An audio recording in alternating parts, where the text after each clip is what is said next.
and the crossing of linguistic and cultural boundaries of interest to me, and one that is, I feel, especially apropos for the Syriac tradition.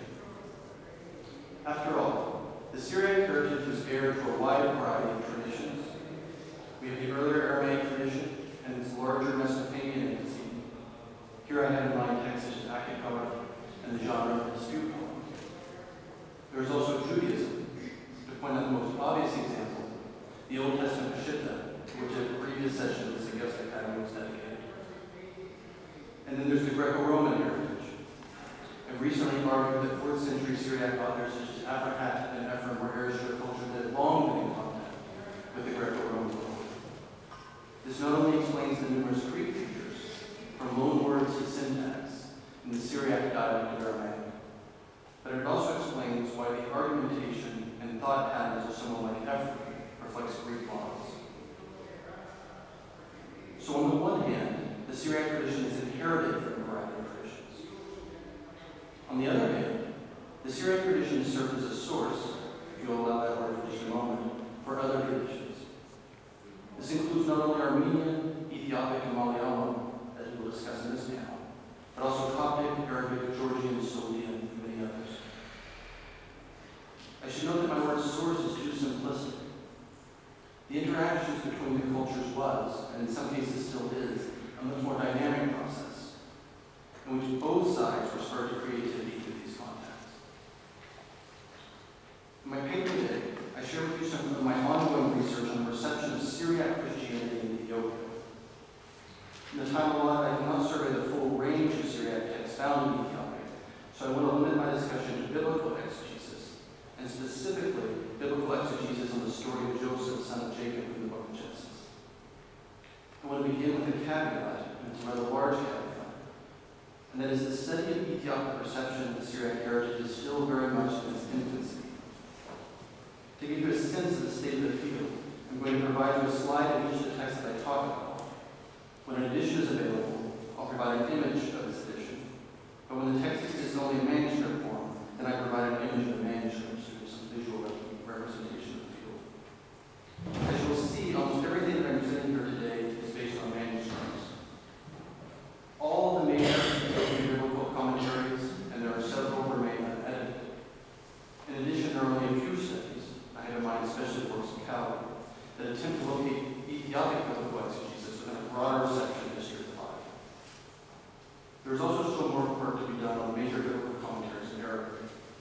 Thus, I hope that you give you some idea of the richness of the resources in Ethiopic and Christian Arabic that are still virtually unexplored. This is especially important for Syriac studies, since these texts in many ways represent the broader Syriac heritage. Before turning to the main content of the paper, I want to address the somewhat contentious issue of possible Syriac influences on Ethiopic Christianity in the Academic period, that is from approximately 350 to 900 CE. Although Christianity reached Ethiopia in the 4th century, the spread of Christianity throughout Ethiopia is traditionally attributed to the efforts of a group of foreign missionaries active in the late 5th, early 6th century. These missionaries include Tema, and especially the so-called 9 saints. On the slide, you see a picture of 8 of the 9 saints from a small church with decorated gardens. A number of scholars, especially apropos here, Italian scholars, including Guida and Conti Rossini, argue that these foreign missionaries originated from Syriac-speaking areas. Based on this connection, a theory was developed that attributed a great deal of Syriac influence to the development of Christianity in Ethiopia, including the introduction of Gnosticism, as well as the translation of the Bible into Khaled, the classical language in Ethiopic Christianity. The association of these missionaries with Syriac-speaking areas was based on 3 principal arguments, all of which have been seriously challenged in more recent scholarship. First, it was argued that the personal names of missionaries and the geographic names from which they are said to have originated are of Syriac origin. More recently, however, Marcini has shown that few, if any, of these names are actually Syriac origin. Second, it was proposed that transcription of Greek names into Ethiopic, especially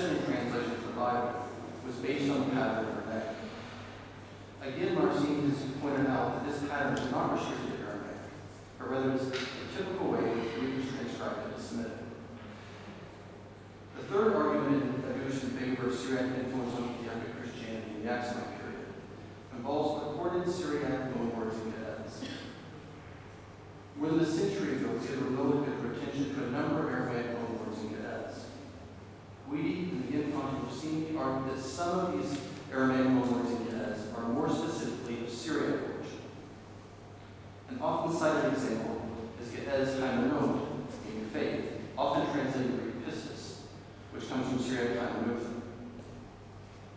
In an influential study, however, Pulaski showed that several of these Aramaic loanwords were not in fact borrowed from Syriac, but rather from Jewish Aramaic. I think we would do well to remember Pulaski's formulation. Syriac is Aramaic, but Aramaic is not necessarily Syriac. Two examples should suffice to illustrate this point. First, Ge'ez Neswat means alms or charity, could not have been borrowed from Syriac, since no such word is found in this dialect, though it is found in Jewish dialects. And second, Ge'ez Da'ot, idol, could not have been borrowed from Syriac, since the word in Syriac is tayutha, which not only preserves the third root consonant y, but means error or mistake. Further research by Ullendorf, Bidikowski, and Marcini has raised additional questions about some of the purported Syriac loanwords in Ge'ez, while at the same time suggested several new possible examples. In the current state of research, it can only be conclusively stated that Ge'ez contains a number of Aramaic loanwords, some of which are certainly not Syriac, but others of which may potentially be Syriac. Before any meaningful historical conclusions can be drawn, an updated analysis of all of the Aramaic loanwords in Ge'ez is needed, taking into account recent developments in Aramaic dialectology, as well as the increasingly robust methodology of contact linguistics.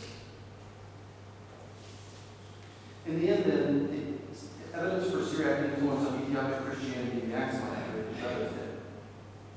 It does, however, seem all but certain that there were contacts between Ethiopic Christianity and Syriac Christianity at this time. This is especially the case given that the Aksumite kingdom was involved in various power struggles with South Arabian kingdoms in the Arabian Peninsula, a place where Syriac-speaking Christians are known to have resided. In one instance of particular importance, the Aksumite Negus Khaled intervened against the king of Himyar on behalf of Miaphysite Christians who were being persecuted in Najran. On the right side of the slide, you can see a map of this kingdom.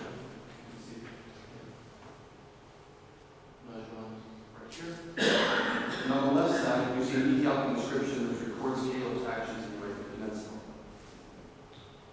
Notwithstanding a clear context such as this, there is, however, very little evidence that Syriac Christianity had significant influence on Ethiopic Christianity in the Aksumite period. If we move from the earlier Aksumite period into the later Solomonic period, a different picture emerges. A number of Syriac authors and texts appear in Ethiopic literature from this time, including Aphrahat, Ephraim, Jacob of Saruk, Philoxenus, and many others. In addition to these authors, several Syriac exegetical texts are found in Ethiopia. These will be the focus of this paper. I first look at commentaries proper, and then in biblical retellings, one in prose and one in poetry. One point to make initially is that all of these Syriac authors and their texts that are found in Ethiopic literature from this time were transmitted via Arabic. That is, Arabic is the bridge by which Ethiopia receives Syriac literature. I just want to point this slide out to you, a picture of Ephraim here, who's venerating Mary. Ephraim is almost always associated in Ethiopic tradition with Mary because he's attributed with having written the immensely popular Dase Mari in the praises of Mary in Ethiopic tradition. So on to biblical exegesis. The East Syriac exegetical tradition reached a climax in the 8th and 9th centuries. The exegetical literature from this period can be divided into two genres: running commentaries and questions and answers. In 792, Theodore Barconi wrote his Scholio, which is a series of questions and answers covering the entire sphere of the East Syriac intellectual heritage. The first 5 enumerated out of 11 treat the Old Testament. Slightly later, he should have Merv completed a large commentary on the Bible, both Old and New Testament. This represents the most expansive form of East Syriac biblical exegesis. Both of these texts have been edited, as you can see by this slide.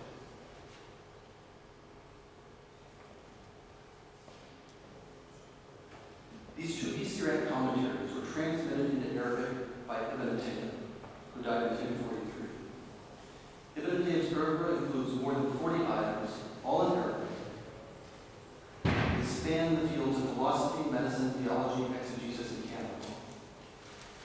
philosophy, he wrote commentaries on the Isagoge portrait and on several works by Aristotle, including Categories. In medicine, he wrote several treatises, in addition to commentaries on Hippocrates and Galen. He also wrote a very important work on juridical literature of the Church of the East, entitled the The Law of Christianity. Among Ibn most significant works in theology is his Firdaus al-Nasraniya, the Paradise of Christianity. This is a commentary on the entire Bible in two parts. One part, which is preserved in manuscript Vatican Arabic 37, as well as several other manuscripts, presents a running commentary on most of the Bible. Only the Genesis portion of this part of the commentary has been edited, but more on this edition by Sanders in just a moment. The principal source for this part of the commentary is Ishudad Mur's commentary in Syria. This is basically an Arabic version of Ishudad Mur. The other part of Ibn Taymiyya's commentary, which is preserved in manuscript Vatican Arabic 36, is a series of questions and answers on the entire Bible. This part remains entirely unedited and for the most part unstudied. The primary source of the question and answer part of Ibn Taymiyya's Paradise of Christianity is Theodore Barconi's Scoli. Again, this is basically an Arabic version of the Syriac work. Ibn Taymiyya's Paradise of Christianity provided a bridge by which East Syriac biblical exegesis was transmitted into the Young. A brief excursus. On the previous slide, I showed an image of a manuscript of the running commentary of Ibn Taymiyya's Paradise of Christianity. Even though Sanders edited the Genesis portion of this text in 1967. This is because of several issues with Sanders' edition, and the most important of these is that Sanders did not choose the best base text for his manuscript for his edition.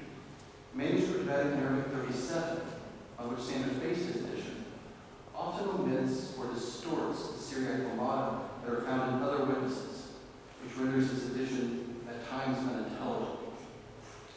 We can compare, for instance, the two manuscripts on the slide, even if we don't know Syriac and Arabic, you can see the difference in scripts.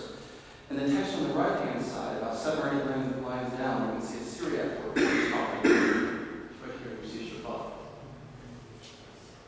This can be contrasted with manuscript Vatican Arabic 37 on the left-hand side of the page, but there is not a Syriac.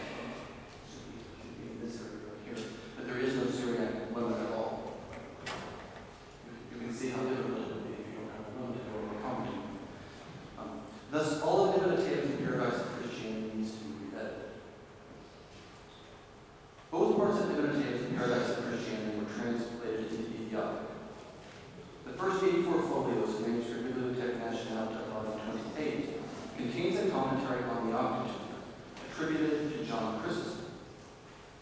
This commentary is not held by Chrysostom, but rather is the Ethiopic translation of the running commentary part of Ibn Taymiyya's Paradise of Christianity. Another Ethiopic translation of Ibn Taymiyya, the author is occasionally called by the moniker John Chrysostom of the East. In this manuscript, however, he's simply John Chrysostom. Thus, the commentary is left without any connection to its original author, Ibn Taymiyya. I want to come back to this and ask some questions about it in conclusion. The question and answer part of the commentary of Ibn Taymiyya, as is preserved in manuscript Vatican Arabic 36, is also found in Ethiopic translation. EML 1839 contains a commentary attributed once again to John Chrysostom, which, however, is actually a translation of the questions and answers of Ibn Taymiyya. So, like manuscript of Biblioteca Ambrosiana, volume 28, this commentary is attributed to John Chrysostom without an adjective Easter. Interestingly, however, this manuscript is said to be compiled by one Abba Asepha, Gabra Exiaper, Walda Senat, or Father Joy, Servant of God, Good Son. For those who know Arabic, this is obviously an Ethiopic translation of the Arabic name of Abu Fathers of Dalla. Thus, unlike manuscript Biblioteca Ambrosiana 28, this manuscript preserves the name, albeit in translation of its original author. The commentaries of Ibn Taymiyya and their Ethiopic translations were influential sources for Ethiopic biblical exegesis. The running commentary, for instance, served as one of the primary sources for the Ethiopic commentary on the Pentateuch by Meher Kadimba. This commentary can be found in the manuscript on the slide, EML 2101, and remains entirely unedited. This represents basically the only dated Ethiopic. The commentaries of Ibn Taymiyya, in their Ethiopic translation, were also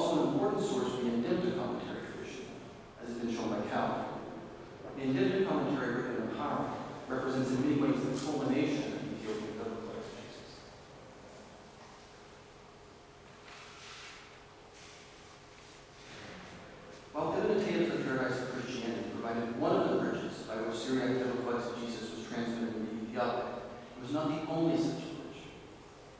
A number of other Syriac exegetical works made their way into Ethiopic via Arabic.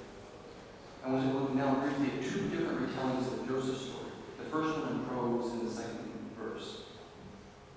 The Ethiopic history of Joseph is found in manuscript EMML 1939, which is a 14th or 15th century manuscript from the monastery of Titus Stephanos.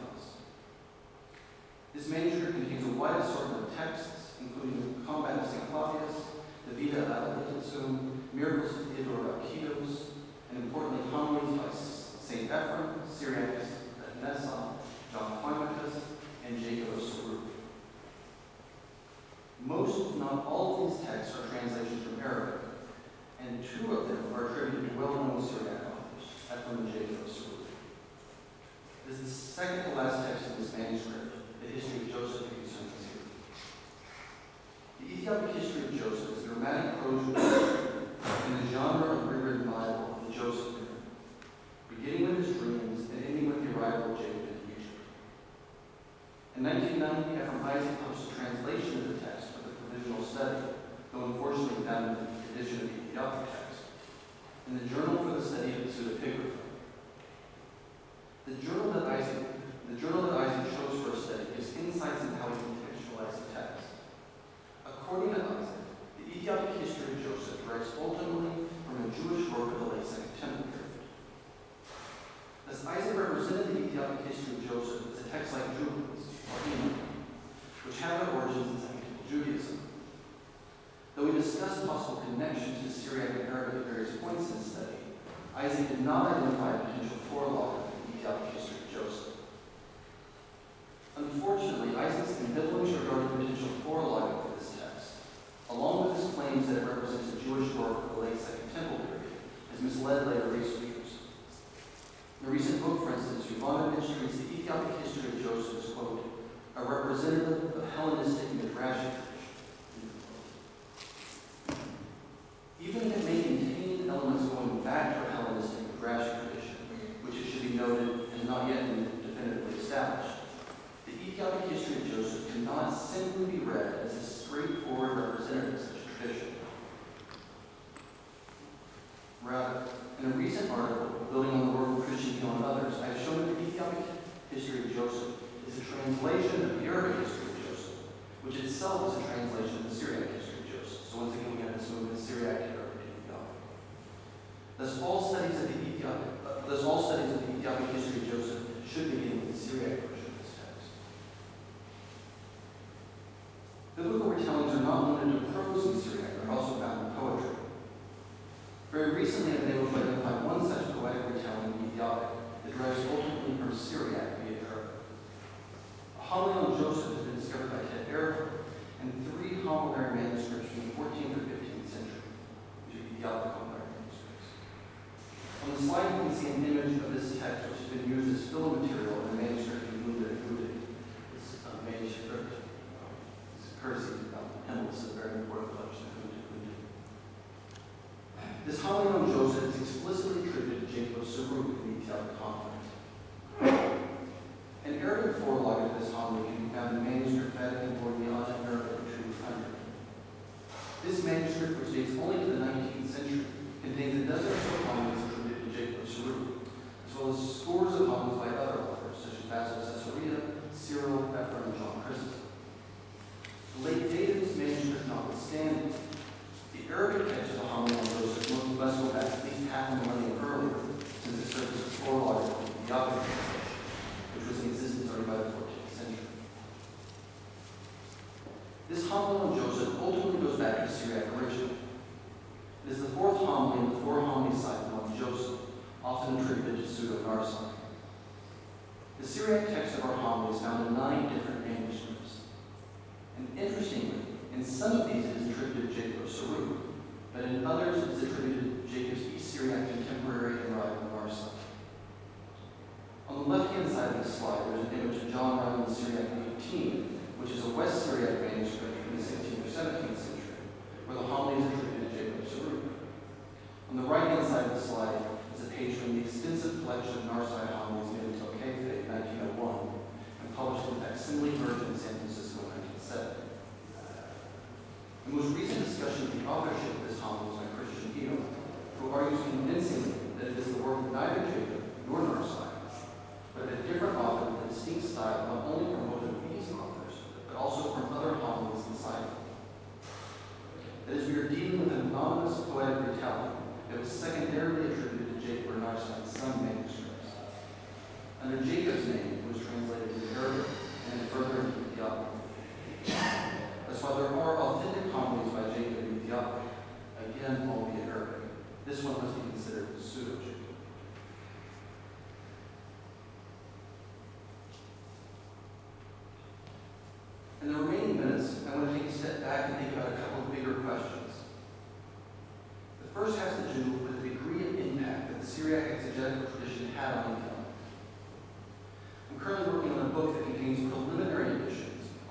presented. Almost all Ethiopic biblical exegesis remains unpublished. So the aim of this volume is to provide a case study of Ethiopic biblical exegesis. I stress that these will be preliminary editions, since definitive editions will need to take more account of the Arabic forerunner. This is a task on which I am also working, but which alas will take more time. On the screen, you can see a table of contents for the text in this volume. The first two texts belong to the Academic period, and both were translated from Greek, coming originally from Hebrew. There is then the history of Joseph, which is, as we discussed, was translated from Syriac into Arabic, and then into Ethiopic. After that is the death of Joseph, a text which I have not discussed here today. This is an Ethiopic translation of an Arabic text, but I am not yet aware of any of the forerunner for it. The next three texts on the list are all Ethiopic translations of Arabic, which in turn derive ultimately from Syria. Our homily on Joseph by Jacob Saru, and the running commentary and the question and answer commentary of the Biblioteca. The final item represents the only original Ethiopic composition that provides an exegetical treatment of the Joseph era. This text is, however, heavily indebted to the Ethiopic translation of the Biblioteca's Paradise of Christianity, hence my asterisk. My point with this list is to illustrate just how indebted Ethiopic biblical exegesis is to the Syriac tradition. 4 of the texts write directly from Syriac, the Arabic, and another is heavily based on Syriac. This leaves only Jubilees and the death of Joseph, alongside the biblical text itself, as non-Syriac Ethiopic exegetical treatments of the Joseph era. A second broad point that I would like to make has to do with the movement of texts and traditions across religious and confessional boundaries. First, I want to look at religious boundaries. The Ethiopic translation of the running commentary part of Biblioteca's Paradise of Christianity begins as follows. May God, the Lord of Israel, be blessed, in the name of God, the Father, and life-giver, who began to write. This introductory formula is different from that common in manuscripts to Ethiopian Orthodox Church. It is, however, the usual introduction for manuscripts that come from the Beit Israel, also known as the Ethiopian Jews. It shows that this manuscript belonged to the Beit Israel. The borders between the Ethiopian Orthodox Church and the Beit Israel were at times porous, with text crossing between the two communities. To give you just one example, Jacob Saru's homily on the death of Aaron formed the basis of the motive of Rome, the death of Aaron. An Ethiopic text is found in both traditions, the Ethiopian Orthodox tradition and the Beit Israel. Thus, the commentary preserved in the manuscript of Biblioteca Ambrosiana, volume 28, could have had its origins in Ethiopic Christianity, even if it now only exists in manuscript from Beit Israel. In fact, it is certain that this commentary was also transmitted within the Ethiopian Orthodox Church, since it is an important source of the Ethiopic commentary about Mary, as I already mentioned. So here we see the movement of text between the Ethiopian Orthodox Church on one hand and the Beit Israel on the other. There's also movement of texts across boundaries within Christianity. The history of Joseph, the homily on Joseph, circulated within both West Syriac and East Syriac communities. The Ethiopic versions, of course, almost certainly have derived from the West Syriac versions being Arabic. A more interesting case can now be found in the Ethiopic versions of the Biblioteca's Paradise of Christianity. Biblioteca was a member of the Church of the East, and this Paradise of Christianity is the Arabic adaptation of the great synthesis of East Syriac biblical exegesis by Khaled and Theodore Arconi.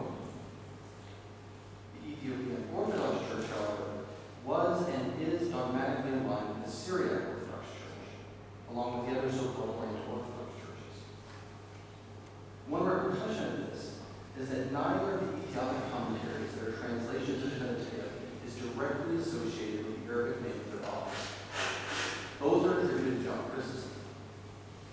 By removing the name of the dogmatically suspect Biblioteca, the commentaries can be more readily incorporated into the Ethiopian Orthodox Church. This argument can be substantiated by a note transmitted to manuscript EML 7122. This note relates a dispute concerning the exegetical works, the Terwame, of one Abu Farj Biblioteca, who is of course our Biblioteca. The author of the note alleges that the interpretation of the Biblioteca, quote, the story, as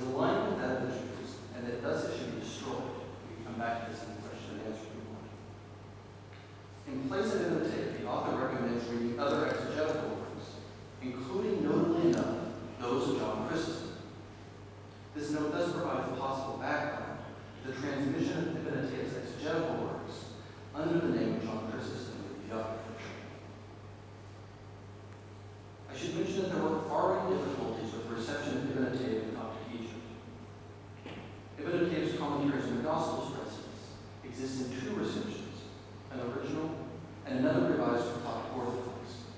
It was this latter that was translated into Ethiopic. What we ultimately have is the reception of the East Syriac exegete Ibn Atiyah and Neophysite Coptic Christianity, in Arabic language, of course, and then in Neophysite Ethiopic Christianity. This provides another, perhaps slightly different dimension to the rapprochement between the East Syriac and West Syriac exegetical traditions, which has previously been illuminated by Luke and Rompe.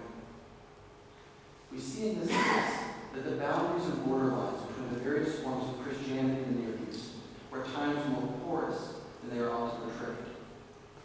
Entire exegetical works could and did move from the Diophysite Syriac tradition, ultimately into the Neophysite Ethiopic tradition. Sometimes this required adjustment, as can be seen with the case of Ibn Atiyah's commentary on the Gospels. In other cases, this only took reattribution, as seems to be the case with the Pharisee Christianity. The result in exegetical terms is that the Neophysite Ethiopic Church is dominated by Antiochian-type exegesis. It goes back to the great East Syriac commentaries of the 8th and 9th centuries, and ultimately to the exegesis of Theodore of Suestia, the school of Edessa, and Arsa. This provides as good a place as any to end this paper on the movement of texts, not only across the linguistic boundaries, in this case from Syriac to Arabic to Ethiopic, but also across religious and cultural boundaries. Thank you.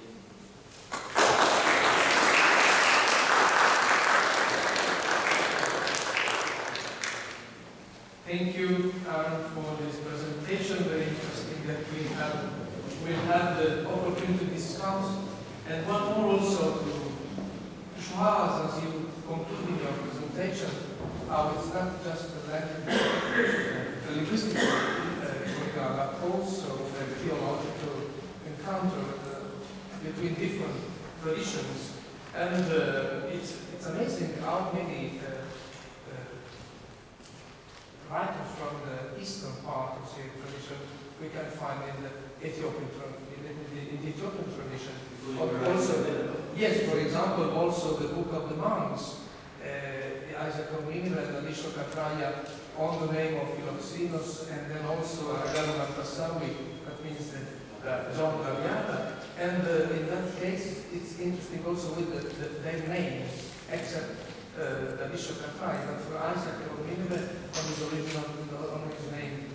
But it's interesting now to see also with this more spiritual tradition, also the exegetical tradition. This is another nice significance also. Thank you very much. And now I propose to you just 5 minutes break, and then we can come back for the last presentation and discussion of the 3 presentations. Thank you.